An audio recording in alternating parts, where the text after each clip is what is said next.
Well, thanks very much for having me today. I'm very happy to be here to present some of the latest breaking data on ocean systems.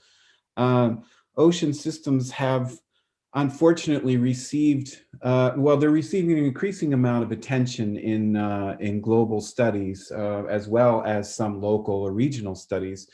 But in the main, ocean studies have largely been not quite ignored, but they've been underthought, under-theorized. Ocean systems have been under-theorized in the current modeling scenarios being used by the UN to create the IPCC modeling. And of course, as everybody probably knows, these are the models that are in the highest circulation for making decisions about everything from where to develop or what kinds of mitigation strategies are likely to be more or less successful all around the globe.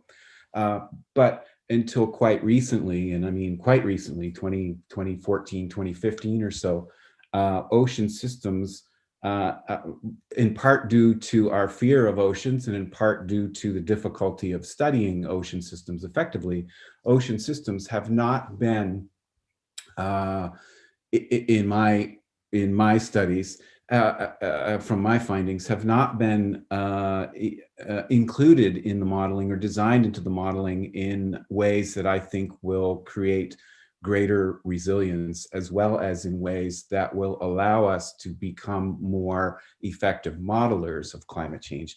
And so I raised my voice today less to talk about specific studies that that are undergoing for me, and more to talk about the need for the emerging paradigms in what I'm calling geographic transferability of studies taking place in the global oceans, but to talk more about the need to rethink the way we're thinking the modeling or the way we're thinking the design of the modeling itself.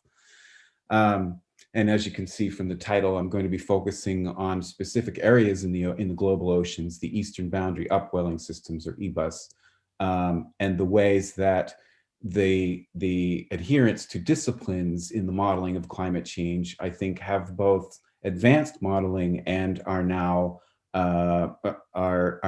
largely acting as impediments to effective modeling. Okay.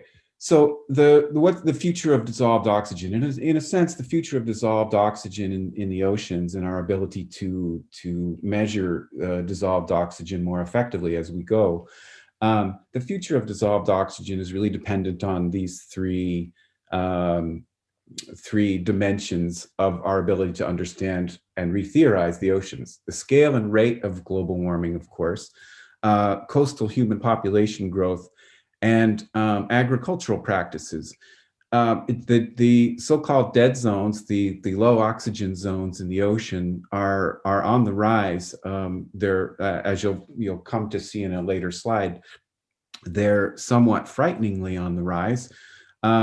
According to the latest UN predictions, ocean dead zones could impact over 100 million people, but due to one of the issues with which I started, the problem of using ocean data in the modeling systems for climate change, I believe that 100 million number, the people being directly impacted by ocean dead zones, I believe that that is dramatically understated, and that it's highly likely by 2050 that we will all feel significant effects if ocean deoxygenation is not addressed and if it's not better understood.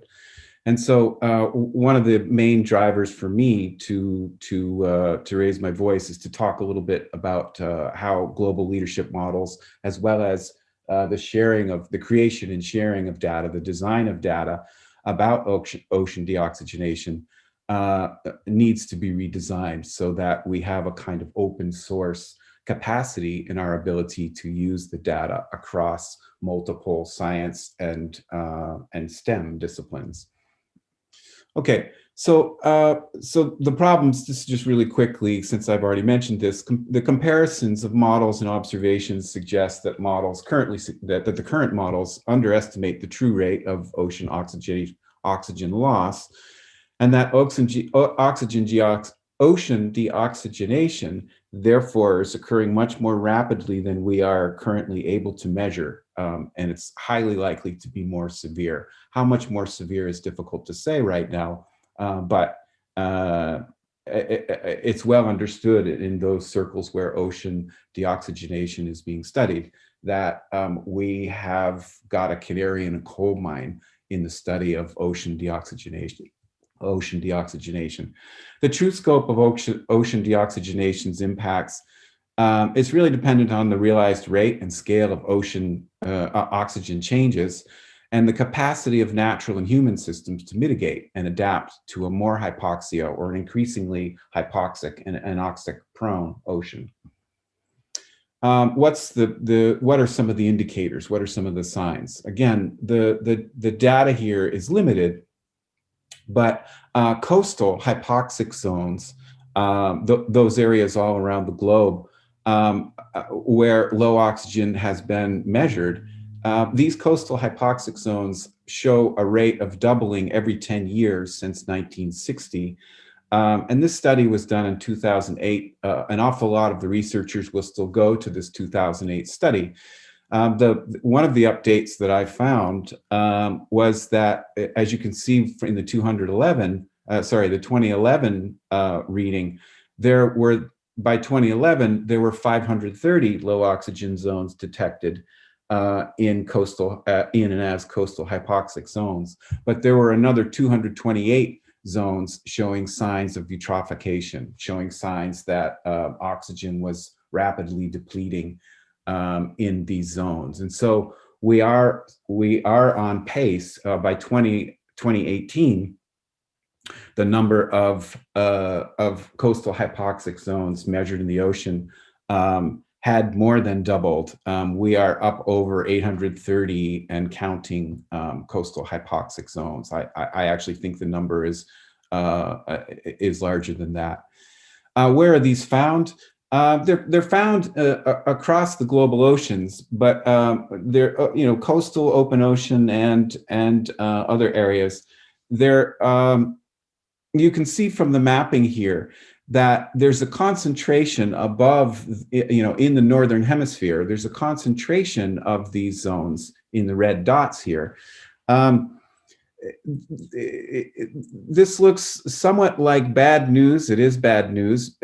But it also looks somewhat like good news if you look at the southern hemisphere, where there are far fewer coastal hypoxic sites.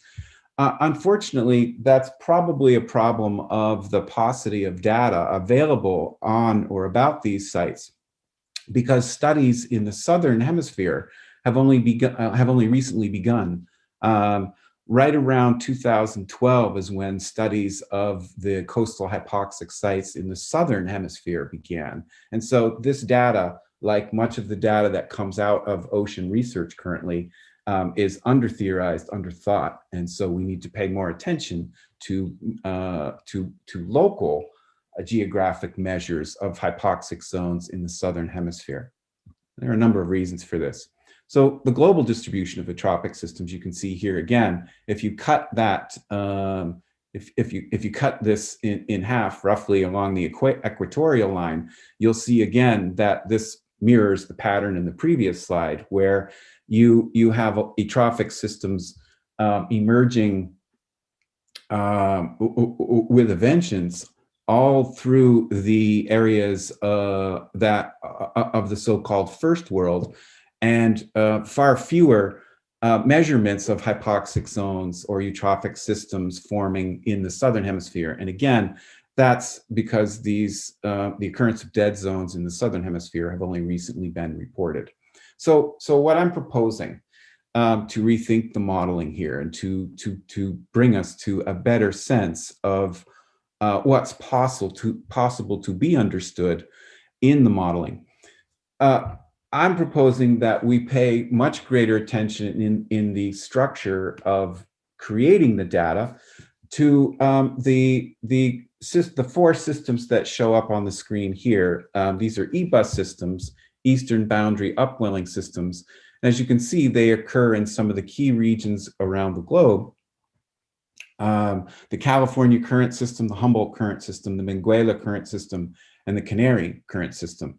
These are, as I said earlier, these are canaries in the coal mine for us to measure rates of dissolved oxygen in the water of the global oceans, in part because they account for currently 20 to 25% of the world's wild marine fish harvest. They are among the most productive biomes in the ocean, in the global oceans, and they're also areas where nutrient-rich but oxygen-poor water mix with colder waters, bringing oxygen-saturated water into these areas. And so this is part of what accounts for their remarkable productivity. However, that said, because of that situation of mixing nutrient-rich oxygen-poor water with oxygen-saturated waters, they're especially vulnerable to global ocean deoxygenation. And many of them already function at or below what's considered the canonical threshold of dissolved oxygen, which is, just so you know it, which is 60 micromoles per kilogram. Therefore, they can be key indicators of wider problems in global ocean systems. And so they can be, if we can understand how to measure them better, they can be, they're hotspots for hypoxia and ocean acidification, but they can also be hotspots of information for us to better model climate change. They're connector zones in the ocean between the open ocean and the troposphere. The problem with the modeling here, as Breitberg points out in 2018, that ocean oxygen is dropping faster currently than can be accounted for in the models. And these are models developed out of the discipline of physics. So limitations on, these are really limitations on defining sustainability itself.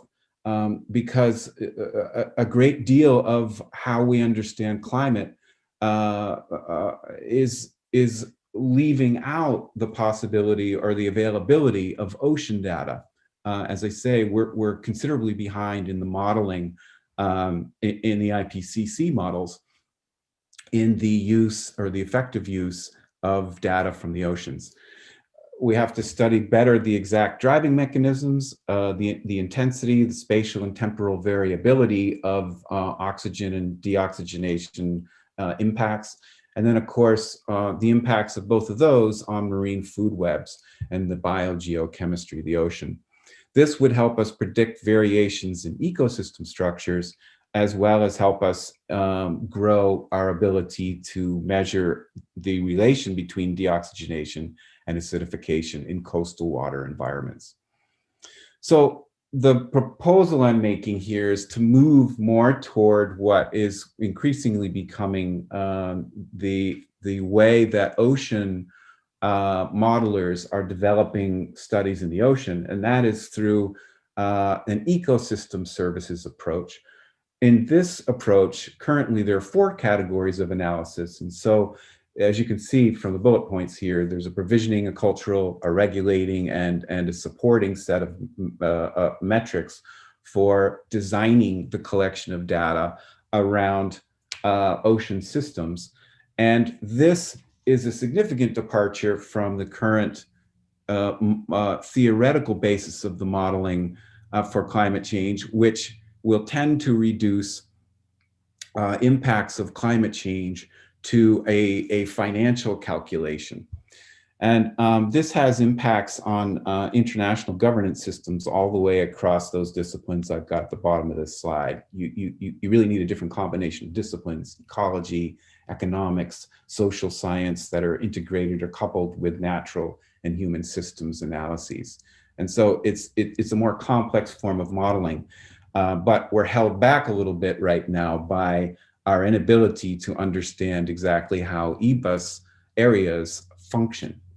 So the operational framework I'm suggesting moves into both a climate-based approach where we continue to have longer-term projections here to the end of the century, as well as medium or short-term projections which follow a more weather-based approach.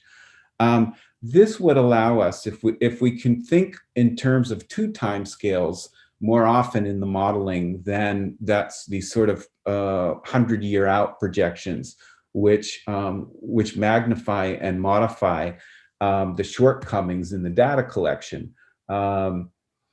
We would, if we were to follow or more closely follow the modeling approach of multiple time framings, we would be able to create a warning system that would allow us a better management of everything from the inputs in agricultural production. And here I'm really primarily focusing on nitrogen and phosphorus, which of course increase coastal hypoxia if we use them in the wrong numbers. So what I'm proposing out of all this, I'm proposing the more effective use of sensors in river systems that feed the global oceans, and then on the other hand, more effective deployment of the Argo sensors, which are robots that are used to measure, to create surface depth information. Right now, as you can see from this slide, the Argo deployments are not really mapping to the EBUS systems around the globe very closely or very well. And the beautiful thing about the Argo systems is that it allows us, along with altimetry, it allows us the ability to see the interiority of the ocean in ways that were unavailable to us before. However, the problem right now is that Argo systems are voluntary. They are not mandatory. And so as you can see from the bottom of this graph, a lot of the countries that are involved in collecting data with Argo flotation devices really are placing those in their, placing those in the global oceans in ways that don't necessarily lend the data to use to measure what's happening in the EBUS systems. And so, for an example, in the Humboldt current, the main problems in the Humboldt current, in the Humboldt EBUS, are pollution and overfishing with bycatch and discards as an equally troubling problem. Measuring some of that pollution by backing up our systems so that we're measuring the nitrogen loading before it gets to the ocean in these coastal areas would help us better track how we might avoid getting ourselves to the point where these nutrients are loading in the coastal areas of the ocean, disrupting EBUS productivity, the systems of EBUS productivity, and in turn, creating increasingly larger hypoxic zones across the world's oceans. And so essentially, what I'm going to be pushing for in the modeling is the development of a data management system that tracks nitrogen loading through the river systems before those systems empty their waters out into the global oceans. Create an open access or build on the open access data collection and then administer that by a globally supported oceanography center. And this would allow us a rigorous, denationalized, and not quite undisciplined, but a decoupling of data remaining in one discipline and not quite able to travel into other disciplines, simply because there's a kind of proprietary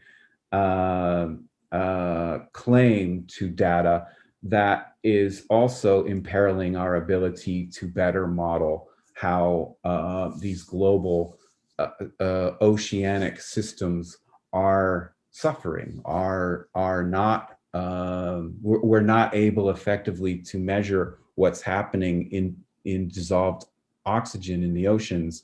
And we need to be able to better measure and better share that data as we move forward into increasing climate change. And that is the end of my presentation today.